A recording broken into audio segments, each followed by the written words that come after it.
All right, good morning, Bismarck Man, and Dave Flohr here, along with Greg Larson.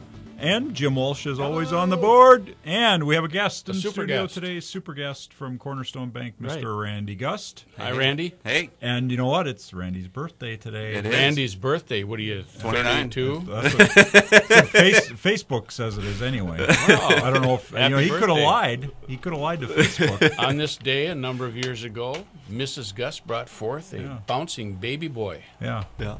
So you know what I did when I put in Facebook? I put my birth year as 1900. There you go. Yeah. So did you do that? I didn't do that. Were you but born I'll throw in it out 19? there. 36. 36. Oh, okay. That's the number. Well, that's a good number. It's yeah. less than us. Yeah. All right, I'm just going to throw it out there. It's like twice. Oh, okay. All right. Okay. All right. No, I'm not. No, I wouldn't be. I would not. So anyway, 72. Randy's the loan officer over at Cornerstone Bank, and we're going to talk about stuff that he runs into with various items for sale by owners and credit reports and myths about buying a house and all that stuff. But first of all, as always, we do interest rates. Because they are We talk about so them. volatile. They're volatile, Greg. They're just all over the place. But according to Freddie Mac, they turned up sharply over the last week. Sharply. Sharply. Okay. Yes, not just up. They're just up. They're up sharply. Wow. Yes, they went up. The 10-year Treasury yield was not an exception. That went up 10 basis points. And the 30-year mortgage rate rose 8 basis points to 3.96% Wow. from last That week's is survey. sharply up. That's sharply up. From 3.88 Yep. to 3.96. Yep. It averaged, the 30-year fixed rate mortgage averaged 3.96% for the week ending July 6th. That's today. Wow. Okay, quickly, Randy. Yes. On a $200,000 mortgage, that is going to do what? How much did the payment just go up? That little, not much. $10, $12? Maybe. Maybe? Yeah. We tested.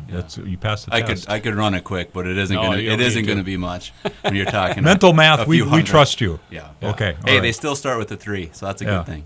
No, right. the difference is, though, if you look at what it was last year, it was 3.41%. Right. Okay. So it is up a half Yeah. a percent from last year at this time. So that makes it a little higher number, Sure. but it's still not huge as far as the payment goes up. So the 15 years at 3.22. Last year was at 2.74. So last year we had sub 3% interest rates on a 15-year. Wow. So okay, we don't have that anymore. No. And saying that, I have predictions from some experts. Okay. Okay, this is experts is maybe, I don't know. They're on CNBC. Does that count as experts? I don't know. Jim don't could know. tell us I'm that. staying out of that Are one. they fake news or are they real news, Jim? Jim, do you know? Are it fake news, CNBC, or real news? We'll go with real news for now. Okay. Yeah. All right. Okay. We'll just go with real news. But anyway, some dudes. What did it say? Chad Morganlander from Washington Crossing Advisors. I guess he's a portfolio manager type person. They heard of him are like concerned. never. Though they're saying the way the treasuries and bond prices are moving, everything. He said they're inching up, and then they kind of trade in a range, and then they go up again, and they test a limit, they drop back down, then they go up again, test a new limit, drop back down. He said that's the cycle that we're seeing right now. So they're seeing there's 3 different guys that are on the CNBC show. They're seeing that where the Treasury yield right now, which is the 10-year Treasury yield at 2.35 roughly, will be at 3% by the end of the year. So that'll mean interest rates are going to go up. So we may easily stay over 4 once we get there for the rest of the year on a 30-year. So Randy, tell everybody to lock in today, right? Hey, well, the other thing too, not just rates, but when you start getting into the late fall, now you're looking at possibly moving when there's snow on the ground. I know it's crazy to say that right now, but you think it takes Snow. 2 months to get a file done. Yeah. That's on true. average. That's Well, true. the best news So- about snow is the drough's over. Yeah, that's true. That would be okay. Yeah. It was hot this weekend. Yes, Oof. it was. Yeah. 4th was really hot. One good Jim's thing got a about the story. drought- What? One good thing about the drought, the mosquito count. The mosquito count is down drastically this year. Yes. It's I like just heard that. 15% of what it was this time last year. That's good. It's very good. Yeah. And there's been no reports of West Nile this year, not in North Dakota. Okay. So we have that going for us. Yeah, Which is nice. That's right. Yeah. I noticed that on July 4th evening, we were out in our backyard, and there were no mosquitoes still. Sure. Right towards the end, when it started getting dark, then they started coming out. But otherwise, it was nice. So. Yeah. So that's one benefit. I'd probably take a little more moisture versus the. Yeah. But, yeah. So anyway, okay. So Randy, we're going to talk to you about a few things, but really the interest rate environment right now, it's still good. That should not turn anybody away from buying a house. And frankly, if you're going to move, do it now, right? Because interest rates are low, and they may be going up. They may not. Who knows? They were supposed to go up last year, weren't they? Yeah. And didn't. All the prognosticators said we were going to be at 4.5 by the start of the year, and we played with 4, and we got under it and haven't come back. Yeah. Randy, people come into your shop. Is that a question anybody asks a lot? Does it concern them? Not really. I think people really ultimately. I mean, it's a conversation piece, but I think when it comes to buying a home, people are really looking at other things that are going to help round out that decision. Mm-hmm. The rates are really good. Yeah. The numbers that you mentioned they move. I don't remember what you said. Yeah, it's up. A few hundreds. Week to week. They're under 4 still, and that's the big thing. So I think most people are going to make a decision based on other factors, not just interest rate, the timing. It's got to be right for them in several. Yeah. So most of your customers that you see, they've realized, hey, rates are good. It's not the big deal. Yep. I think I'm getting the lowest rate necessarily. Yep. Or it's not a big concern. They've been looking to make a move probably for a few months. Yeah. And then so they've already sort of made that decision, and then while we're in the of course they're going to ask about interest rates. But I think overall everybody knows that they're really strong still. Yeah. And even though they might be up a tish, they're better than what we would have thought or predicted a year ago. Yeah, and you do your mental math and you say, well, that only cost you $10. Yeah. It went up from last week. So, yeah. Yeah, that's my experience. When I'm working with a client, they're just getting started. They may or may not have talked to a lender. If they have, this isn't an issue, but if they haven't, well, the rates have gone up, and so you pull out your handy little mortgage calculator app on your phone, and you show them the difference in their payment, and then it's no longer an issue. Yeah. And by the way, the apps on your phone are not accurate. They're just a good estimator. Rely on your lender to tell you what your payment's going to be. Yeah, and actually that brings up a good point. I do a lot of payment quotes for clients, especially when they're actually going to look at a home. So if there's somebody out there that's looking at a home or going to look at one that they're serious about this weekend and they want payment quote, I actually did a payment quote last night for a couple that was looking at a house first thing this morning. So you call call your lender and get a little more accurate number. Get a little bit more accurate number. Yeah. Because the interest rate will move it a little bit, but homeowners insurance, taxes, specials, mortgage insurance. Yeah. There's a lot of things in there. So. Right. Yeah. That you don't know yet till you get into it, but you can get pretty close. So. Jim is going to kick us off. We're going to take a break. What are we doing for music today, Jim? Robbie Robertson's birthday yesterday. So okay. The band. The night they drove. Let's get the band together. Yeah. All right. Okay. We'll be back on the Dakota Housing Network. Right now, 80. The Red River Farm Network. Ag News is here on Super Talk 1270.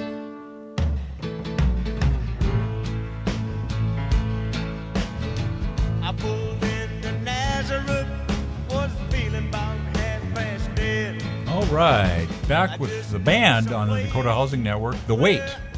Yes. I like that. That's probably my favorite band, the band song. It's a good one. Everybody covers it. Take a load off, Andy. Yep. Half past dead. Okay. I rolled in. I'm half past dead. Okay. Anyway, we're back on the Dakota Housing Network. Dave Flohr, along with Greg Larson and Jim Walsh, and our special guest in the studio today, Mr. Randy Gust from Cornerstone Bank. The man with all the answers. He does. And we are going to talk about for sale by owners. Ooh. Now, we've talked about for sale by owners from the real estate perspective yes, we before, have. and we'll probably get into that. But, Randy, you got a buyer, a borrower, or a customer of yours coming in, and they're going to buy this house, and they said, yeah, here's the contract. It's a for sale by owner. Do you just go, oh, gosh? Or what happens? I don't see a lot of them, but every now and then I will. And It can be a little tricky. I don't always know what I'm getting into, and there's a lot of questions that come up. There's a lot of things I could talk about here with this subject, obviously, but from my side, basically one of the things is if I am trying to work a file that's for sale by owner, the truth is I'm really trying to do a lot of things that because I'm trying to wear more than one hat. You know, I'm trying to do everything that I'm supposed to do with my job, but then I'm also trying to, you know, communicate with sellers, keep everybody, and it can be challenging. It can definitely be challenging. But to answer your question, as far as when I see a contract right off the bat, I always do wonder what all has been negotiated, discussed, talked through, or not discussed. Okay. What's the number, if you had to pick number one thing that you see on the majority of for sale by owners that you have to address as a loan officer? Oh gosh, there's so many things that it's hard to know because everyone's different. That's the thing is, you know, some have. You got a recent one that you can think of as something you had to do different? I did have one actually, just a couple weeks ago, where the buyer lost his. It is for sale by owner, and the buyer lost his position or he got laid off. Okay. Okay, so. You know, puts me in the position to have to do a lot of things and communicate and work through a lot of things with the seller. I'm sort of in the middle then, you know, as a lender. I'm trying to wear more than one hat, but so a person lost their job and you had to communicate with the seller about, hey, this isn't going to work, and try to work through it. And actually, we did work through it, and we're going to close next Friday. But but point is it kind of puts me. It is a lot more difficult. It's a little more challenging. I'm wearing more hats, and there are some things that I'm not going to be able to necessarily cover. You know, for example, Greg, you mentioned when it comes to the property itself. I mean, I can try to do as good a job with communication as I can, but if we talk for a second about the property, I'm not going to get involved. I don't know a whole lot about the disclosures. I've never seen it. Yeah. As far as the value on homes.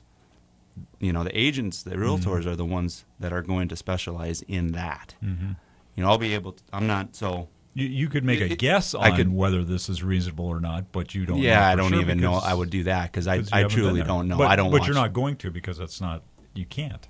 Yeah. You can't instruct the person, hey, you're paying way too much for this place. Yeah. Honestly, I wouldn't know. I don't watch the market as far as, if I need help with values, I call an agent. Sure. Yeah.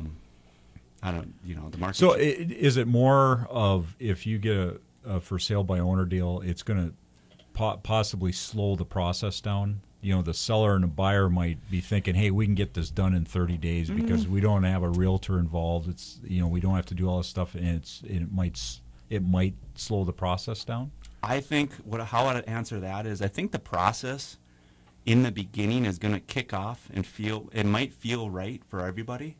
It's not necessarily, what I would say is sometimes the issues come up when you're already in the process, okay? And then when you don't have somebody representing you, that's when I think the delay could all of a sudden happen. Yeah. Okay, so, you know, do I say for sale by owner files take twice as long as others? No, but I do think that when issues come up and not having somebody to help work through those maybe before they came up or could see some issues come up before they happen. That's, I think, where delays can happen, is in the middle of it. When, you know, maybe, for instance, during walkthroughs, during inspections. Yeah. You know, I'm not a part of that.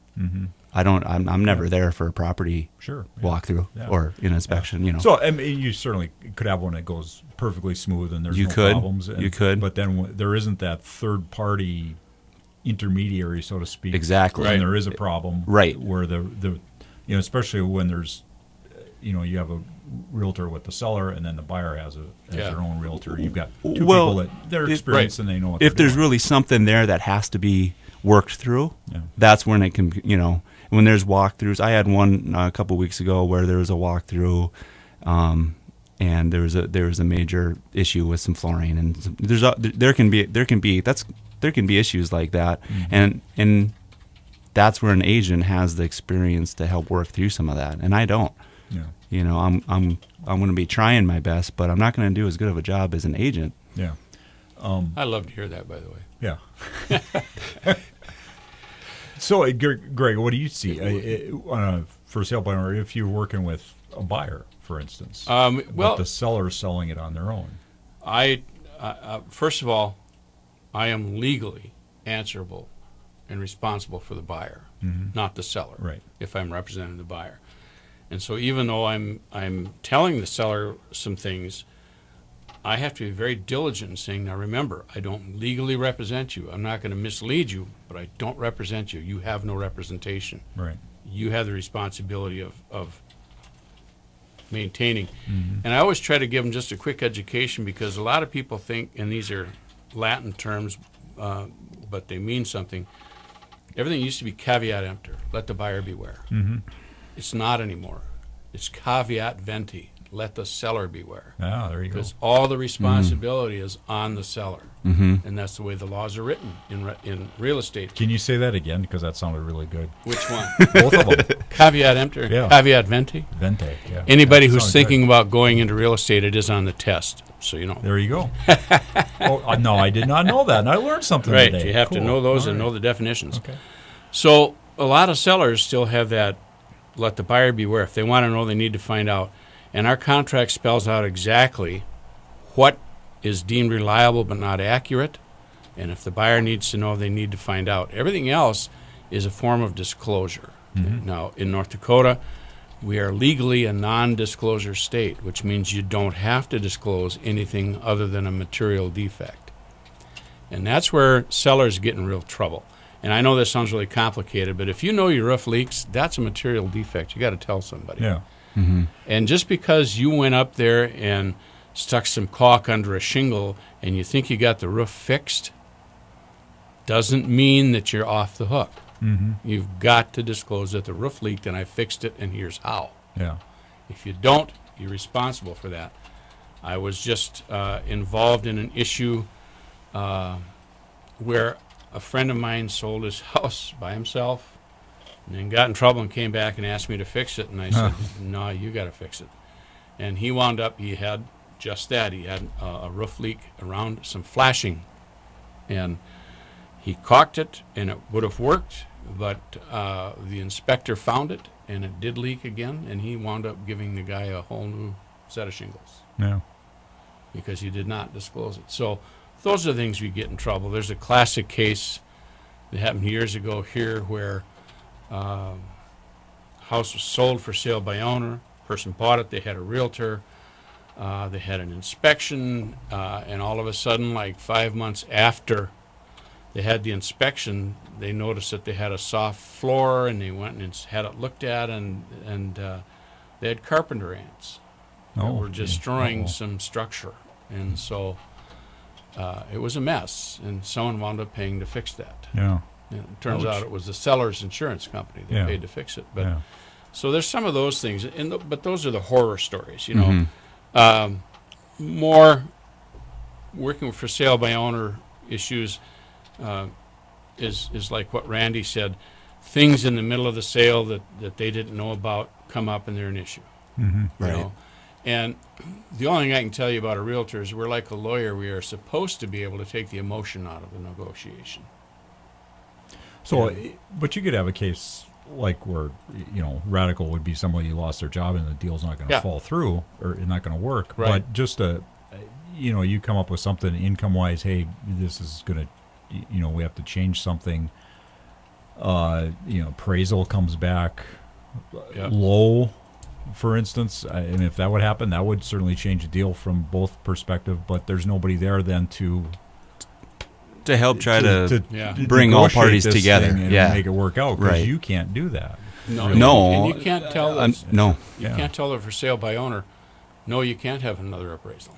Yeah. This is the legal appraisal on the property. You know, if there's another appraisal, the bank is going to order it if they can. Yeah. But this appraisal is a legal appraisal for 6 months. That's what your house is worth for 6 months. Yeah. So, all right. We'll be back on the Dakota Housing Network. Atlantic City by the band. Written by another Mr. good one. Springsteen. Mr. Bruce Springsteen wrote this one. Yeah, a long time ago he wrote that one. Yeah. He was 12. All right, we'll be back on the Dakota Housing Network. He might have been. He blew up his house too. Right now, 80. On Twitter, Facebook, online, and YouTube. SuperTalk1270.com. When I get off of this mountain. All right, well, we're up on Cripple Creek, the Dakota Housing Network. Dave Flohr along with Greg Larson.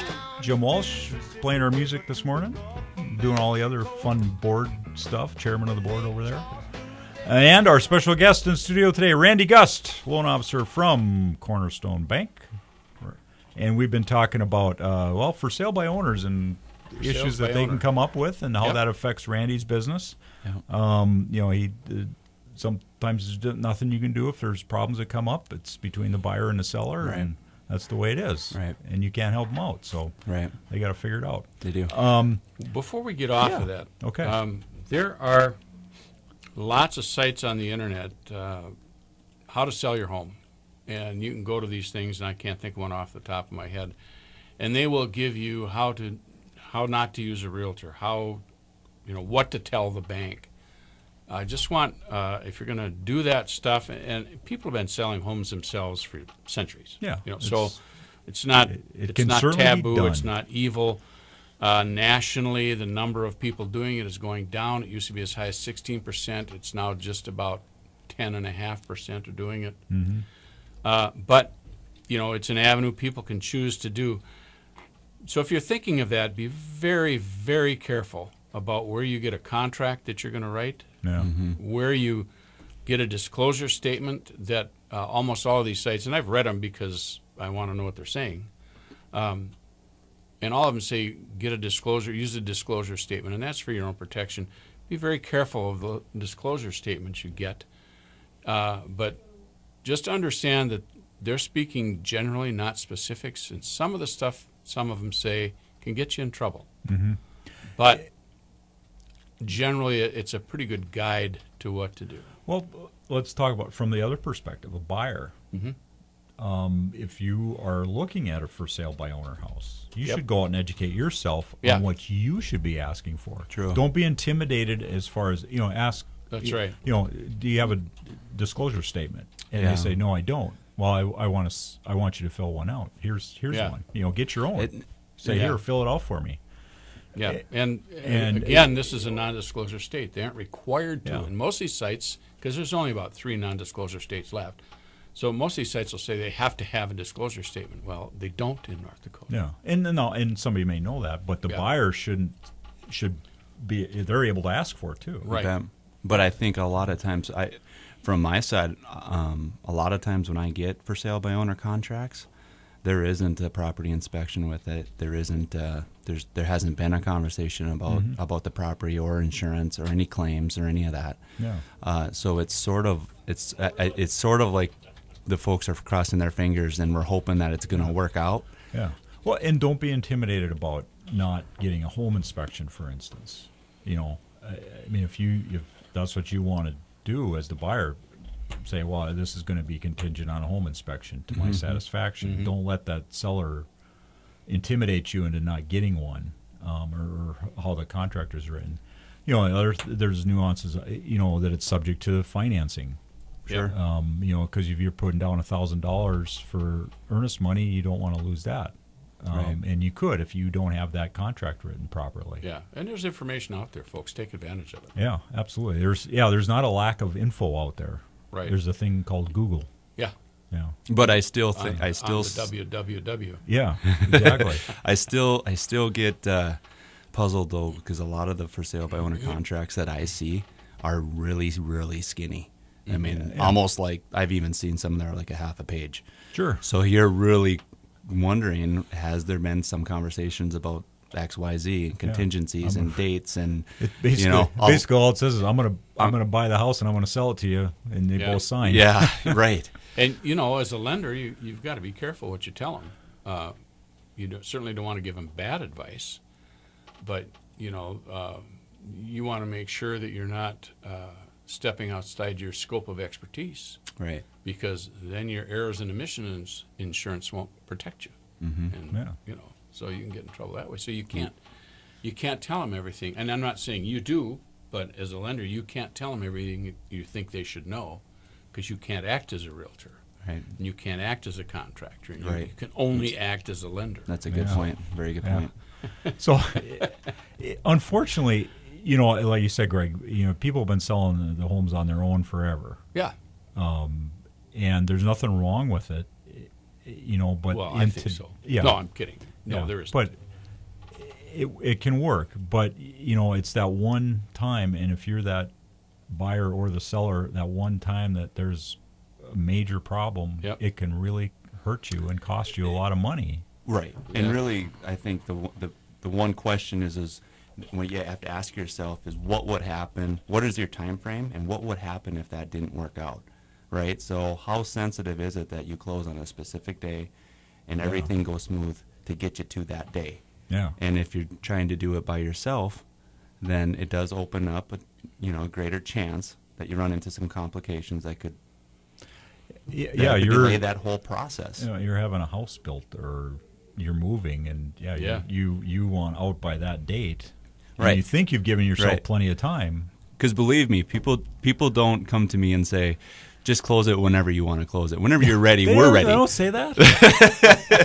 So, the timeline, closing day is extremely important. Yeah. And God, I wish I was in the market to get a loan on a house. I'd go to Randy and say, Randy, I don't care. You can just whenever. when you're ready, I'm ready, right? Whenever, August, just whenever. Yeah, next year is Yeah. fine. Yeah. Okay. Yeah. Yeah. Tell a builder that and watch. Tell a builder. Yeah, I love get my it builders. whenever. I'm making a joke. Yeah, but you would, you'd get it sometime next year then if you ask for it next year. Yeah. Okay. Well, we beat up on the for sale by owners enough. Well, yeah, Have we, or- and it's not. We're not even trying to beat up. No, we're not. We're just But the heads up is heads up. you're responsible as a buyer and a seller if you don't have representation for what happens. And the thing to remember on the buyer side, I can come to you and hire you to be my agent. Right. And we come across a for sale by owner. Mm-hmm. You're going to work for me, and in a lot of cases, that seller will pay your. Yeah, I've been in commission. business 15 years. I've had one time when they didn't. Seller said no. Yep. Just- not doing it. Yeah. And I think Greg's right. We're not trying to beat up on for sale by owners, but we're just trying to be authentic and pave the way to get you to a closing Yeah. table. Because, most of the time there's a lot on the line. It's Yeah. a very serious process, Okay. so All right. that's the... So let's talk about something that's good for buyers that will improve people's credit scores. Okay. Okay. Starting around, it says July 1st, which that was Saturday. The three credit reporting firms, Equifax, Experian, and TransUnion, they're going to help boost credit scores for millions of U.S. consumers. But They're going to look the other way. But it could pose risk for lenders. Okay, so what they're doing is sometimes people you get a tax lien placed on you. You didn't pay the IRS something. Civil judgment for whatever, you got in a scrape with somebody and they filed a judgment against you. Whatever the reasons are, and those can show up on credit reports, and obviously negative impact. The credit reporting agencies now are going to look at those if they're out there, and if there's not three or 4 points of data, meaning name, address, social security number, or birth date attached with that, they will not report those anymore. So, and that means going forward and going back on any existing ones that are out there. So right now, I mean, it's like someone waved a magic wand and they're if gone. you had a judgment against you and it was dinging your credit report, for the last year, magic wand, because there's not your name, address, birth date, or social on that attached with that lien, magic wand, it goes away, and that'll boost your credit score, obviously. So it will, and then I come into Randy as the lender. Randy, you pull a credit report. It's only Stellar. what's on there, right? Right. I mean, you don't. It's only You're what not this asking is. questions. It's based on the activity that's on that report, so it's not based Yeah. on income. Yeah. So it's not off. based on anything that's there. So Yep. now they do have this lien or judgment against them. It may or may not affect their ability to pay the loan, but you have no knowledge of it. Right. And so you don't factor that into your decision anymore. It's not showing up on the credit report, so it's a benefit to the borrowers in terms of credit going score. forward. In terms of credit score, and just that adverse thing not showing up on a credit report. So we will be back after the break. And Jim, what do we got now? The shape I'm in. The shape I'm in. Well, it's not that good, but thanks, Jim. Right now, 84. Weekends with Twilight Zone Radio on Super Talk 1270. Ophelia! Ophelia. Where are you, I Ophelia? hardly even know her. I don't know her. I don't know an Ophelia. Do you, Jim? Okay. Greg, do you know an Ophelia? No, I know an Randy? Athena, No. and I think highly of her. Okay, well, Robbie Robertson. I don't know if he wrote this one, Jim, but maybe he obviously must know Ophelia. Or Levon Hill. I would think, I Yeah. think Levon probably. Probably Levon wrote this one, so I don't know. I don't know. Okay. All right, well, we're back on the Dakota Housing Network. Dave Flohr, Greg Larson, Jim Walsh, and our special guest, Randy Gust from Cornerstone Bank. And, guys, we were talking earlier, there's some myths out there that The great myth. especially first-time home buyers probably have this, that I don't want to get turned down for a Right. loan. I don't want to go into Randy and have Randy tell me no. No, go away, never come And back. sometimes Randy has to do that because they're just they can't afford that house, or their credit score is too low, whatever the reasons are. Sometimes you have to say no, but that does not mean you can't buy a house. It just means not today. Right. The no is a no today. It's Right. never a no never. Right. Right? Okay. So what do you guys run into with people asking, or they're shy about it? They don't want to. What are the questions people have? Well, the first thing, and I'm going to be real brief, but people that are looking to buy their first house Yep. or buy a much more expensive house than, Yeah. than what they've had, they're the ones that seem to have the fear or the trepidation about being told no. Mm-hmm. They don't want to be told you can't buy a house. It's a big decision. It's a big step that they have to take to get there. And so when I see that, I would say all the time, but they haven't been to a lender about it. And they have this image of this lender with 3 teeth missing and fangs and a big heck no stamp that they slam on your face and throw you out the door. Yeah. Randy does not look anything like that. No, he has all his teeth so far. As far as I can tell. Yeah, he's losing hair like you and I. But Well, Figured that was coming. that's a sign of character. yeah, there you go. I like That's that. exactly. Okay. So My thing is, they're not going to throw you out. They're not going to talk about you behind your back. They have to hold your stuff confidential. They can't Absolutely. do that kind of stuff, or they lose their license. So they're there to help you. And the other thing I always tell them is, look, these guys, they don't make money and they don't get to keep their job if they're not writing loans. I mean, their production is what makes them their money. And so True. their job is to help you get a house. And their job is to help you get us, because they don't want to get fined and all that stuff, their job is to help you get us house the best way for you. mm-hmm. They're not there to tell you no. They're not there to just throw money away at you. So you need to talk to them and then find one you can work with that you can trust and that you like. Well, the other thing you have to remember is, Randy's the loan officer. Randy's going to take loan app, however your process works internally in your bank. Mm-hmm. But it does go to an underwriter, Right. and the underwriter's the one looking at the file, Right. and they're the ones actually making the decision. They're the Right? guys. Right. They're the Okay. guys you got to be afraid of. Well, Yeah. they're how I would say it is they're trying to underwrite the file as accurately as they possibly can according to the product and the pricing that's been presented to them in that file. Right. So actually, they're not always. Now, every underwriter sometimes has times when they're making discretion that it's an underwriter discretion Right.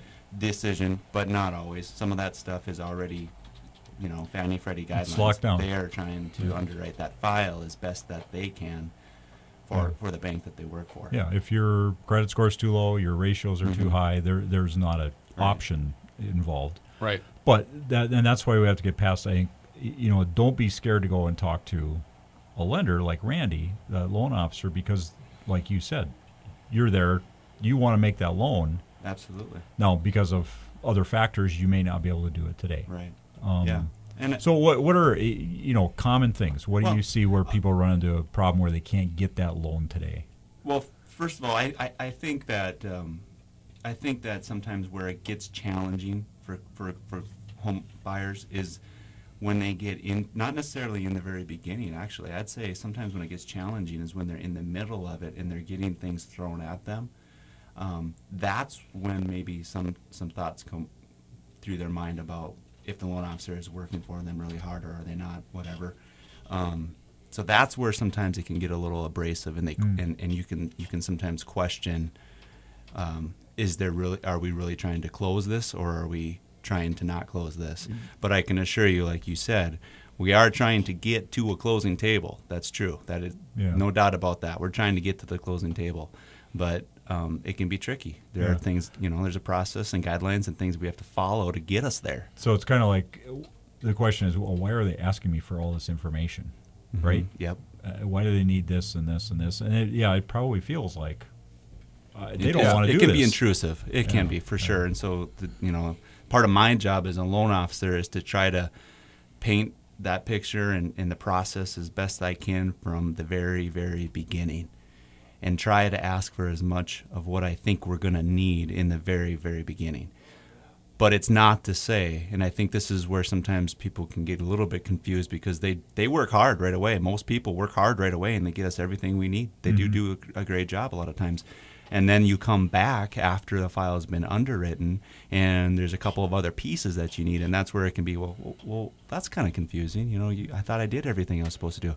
So that's where it takes a little bit of coaching sometimes, because it can feel a little intrusive that we're constantly asking for stuff. But so you try and prepare them up front that hey, we're asking for all this stuff today, but beware that we might have to get something else from you. Right. Yeah. It can happen, and that might not be a sign, good, bad, or anything. Yeah. It's just that you might have an underwriter that's in the middle of something, trying to figure out how to comply with the guideline, and we need one more piece. Yeah. Right, to help put that piece of the puzzle together. So, So anything else, Greg? Well, I try to get my clients in front of a lender early, and I obviously can't recommend a lender, Right. but I recommend that they talk to more than one, just to find out how they feel about them. And frankly, most clients, the first one that says yes is who they like and who they're going to stick with. But the point is, you're going to have to trust this person. If you're lucky, this will not be your first transaction with that lender. Yeah. So you want to make sure how things work. And then the other thing I say is, if you're comfortable with them, listen to them. Their job is to get you closed. Stuff's going to come up. They're going to get you through it. Listen to them. Yeah, and exactly. Yeah. They're there to help you. Yeah. The loan officer is, because Randy, what's the best thing you can get is probably a referral from that person. Yeah. They're telling their friend that, hey, Randy did a great job. Come in. Use him. Well, sure. Yeah, absolutely. And then you want their business down the road. Yeah. When they move to a different place or refinance or whatever it might be. So you're there to help. Really are there to help them. You're not there to be as mean and nasty and I'm kind of a pain in the backside of some lenders. Are you? Because once they get my client, they're their client, and they just want to deal with it. Yeah. And I'm not that way. I'm kind of in their business a little bit. Yeah. And I can see that. They understand, though, the ones I work with a lot, well, I haven't had an issue with one for a long time, but that they're my client too, and I want them to the closing table. I can help you get there. Yeah. I don't want to hear from my client, here's what I have to do next, or I didn't get this done. I want to hear from you, how can you help my client get this for me? Yeah. Okay. And so I'm a little in their, not in their face, but if I haven't heard from them in a week, they're going to hear from me. Yeah. I like it. Some don't, some do, but they know that's how I operate. Okay. So Randy, anything else? What are give us a couple common areas that cause problems in a loan that people could fix ahead of time or whatever.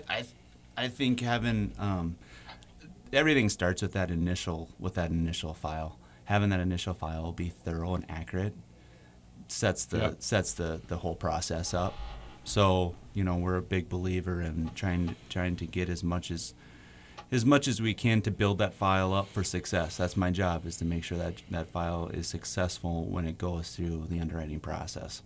So I would say advice, be ready to dive in when you first get started. There's a lot. It can be overwhelming that first 2 weeks, because you're doing two things at once. You're doing a lot of stuff with the lender, and you're also doing a lot of stuff with the realtor, with negotiating and stuff. So it's kind of a intense time there, that first couple weeks. But the more accurate our information is, the better, the easier it'll go. Yeah. So I think we've said that, that's just kind of a vague term, but accuracy and thorough information, it really helps the process go smooth. Bottom line, realtor asks you for info, give it to them. Lender asks for info, give it to them, because you guys are all stuck with compliance and regulatory stuff that you're not disclosing this to anybody else. That's true. Oh, sure. That's true. So, people can feel safe with that. So, and remember that your lender, your realtor, they're on your team, and you assemble your team, be comfortable with it, and trust them. All right. Good all right. We'll be back on the Dakota Housing Network next week, and we're going out on We Shall Be Released. Yeah. All the right. Band with Bob Dylan. At the last Is there something about parole in there? We Shall Be Released? Yeah, there you go. From parole? Yeah, okay. Well, maybe you and I, Greg, I don't know. All right, see you next week. Right.